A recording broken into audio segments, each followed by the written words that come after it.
After joining the Embracer Group family in early 2020, Saber Interactive acquired 7 game development studios, adding them to our 5 internal ones. We now have over 1,400 people actively developing games for all major platforms. With a diverse portfolio of exciting content, we are marching forward with a vision of building a cost-effective, yet quality-driven developer and publisher. Saber is expanding rapidly, but we have the management in place to handle the growth.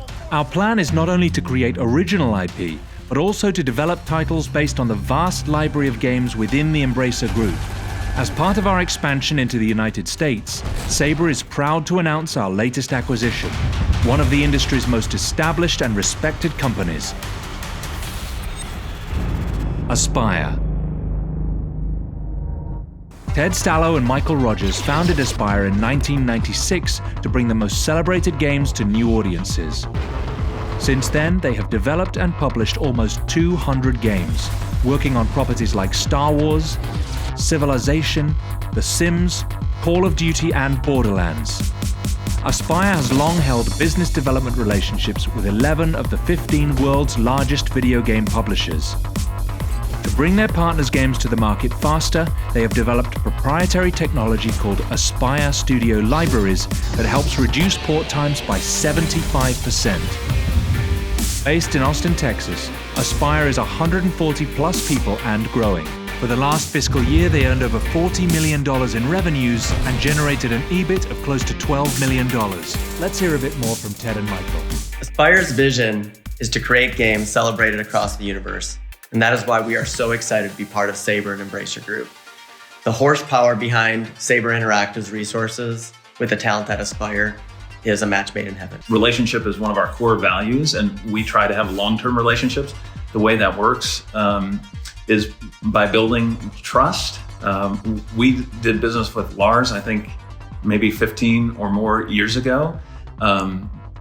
Always running into the people that are in Embracer Group at trade shows and do business with some of those groups today. So it really has felt comfortable the whole way through.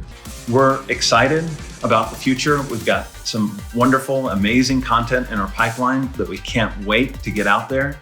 The truth is, this is an exciting time in the game industry, an exciting time for Aspyr and Embracer. We can't wait to get started.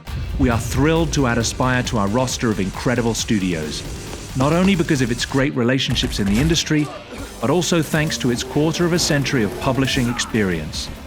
Aspyr will not only continue with its publishing business, but is currently working on a AAA licensed game that will become a tentpole product not just for Saber, but for the group as a whole. With THQ Nordic's Gunfire Games also based in Austin, Embracer now has established a significant presence in one of America's great technology hubs. Just a brief additional update on Saber's acquisitions to date. We've spent the past 9 months developing infrastructure to support the additional studios that we have added to the company on both the management and financial integration side. We are happy to report that all studios are working full steam ahead on new games or supporting existing projects and have been fully integrated into the group. We have studios working on new IP, others creating games based on major licenses, and yet others bringing great Embracer content to new platforms, similar to what we did with Witcher 3 for the Nintendo Switch. Our acquisition strategy is laser-focused on adding the right business partners that share our vision of growth through a diverse portfolio of great products. In a market where content is king, having multiple teams working on cost-effective, high-quality content is the best way to secure our place as a world leader in game development and publishing. By focusing on a large portfolio of games, we never rely on any one product to ensure our profitability. Thank you for your interest in Saber and Embracer, and help us in welcoming Ted and Michael to the family.